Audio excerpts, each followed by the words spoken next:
A+ട്യൂബിലേക്ക് സ്വാഗതം.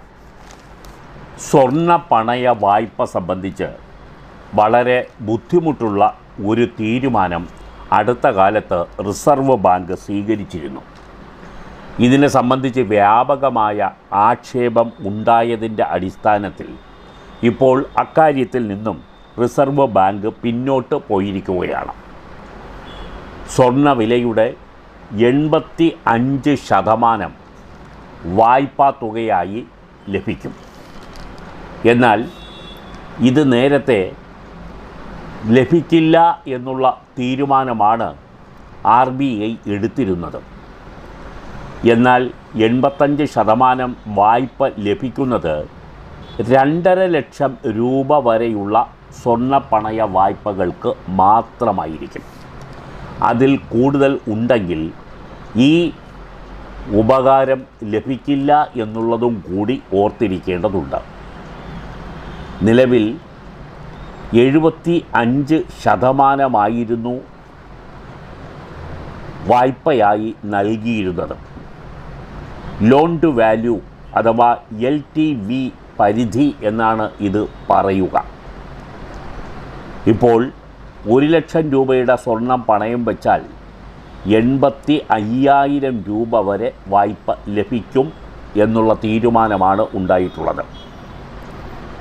സ്വർണ്ണ പണയ വായ്പ സുതാര്യമല്ലെന്ന് കാണിച്ചാണ് RBI കഴിഞ്ഞ ഏപ്രിലിൽ സ്വർണ്ണ പണയ വായ്പ നൽകുന്ന ബാങ്കുകൾക്കും മറ്റ് ധനകാര്യ സ്ഥാപനങ്ങൾക്കും ചില കരട് നിർദ്ദേശങ്ങൾ നൽകിയിരുന്നത്.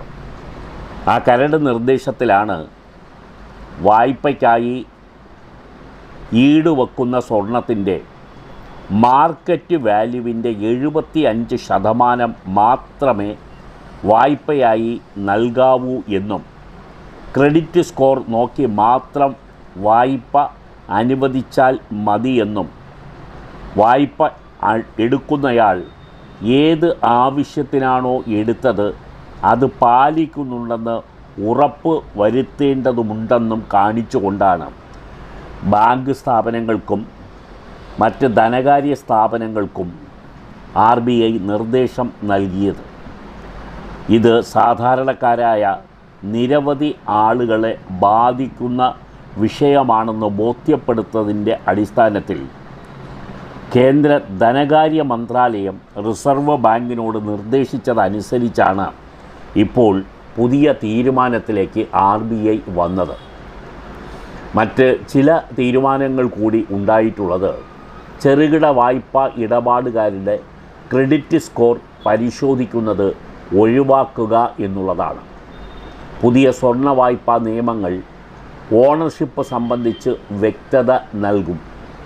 സ്വർണം വാങ്ങിയതിൻ്റെ രസീതുകൾ നൽകാൻ കഴിയുന്നില്ലെങ്കിൽ ഉപഭോക്താവ് സ്വയം സാക്ഷ്യപ്പെടുത്തിയാൽ മതിയാകും എന്നുള്ളതാണ്. സ്വർണത്തിനൊപ്പം മറ്റ് ഈടുകൾ കൂടി വായ്പ വാങ്ങുന്നയാൾ സമർപ്പിച്ചാൽ നൽകുന്ന തുകയുടെ പരിധി വർദ്ധിപ്പിക്കുകയും ചെയ്യാനും RBI തീരുമാനം എടുത്തിട്ടുണ്ട്. ചെറുകിട വായ്പാ ഇടപാടുകാരുടെ ക്രെഡിറ്റ് സ്കോർ ഇനി മുതൽ പരിശോധിക്കുകയും ഇല്ല. ഇതാണ് ഇപ്പോൾ പുതിയ കരട് നിർദ്ദേശത്തിൻ്റെ അടിസ്ഥാനത്തിൽ വന്നിട്ടുള്ള തീരുമാനങ്ങൾ.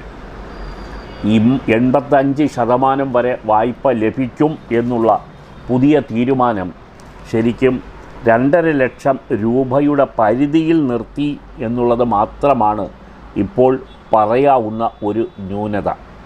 എന്തായാലും അതുവരെയെങ്കിലും നമുക്ക് 85% തുക ഗോൾഡ് മാർക്കറ്റ് വാല്യൂവിൻ്റെ 85% ലഭിക്കും എന്നുള്ളത് സാധാരണക്കാർക്ക് ഒരു പരിധിവരെ ആശ്വാസകരവും ആണ്.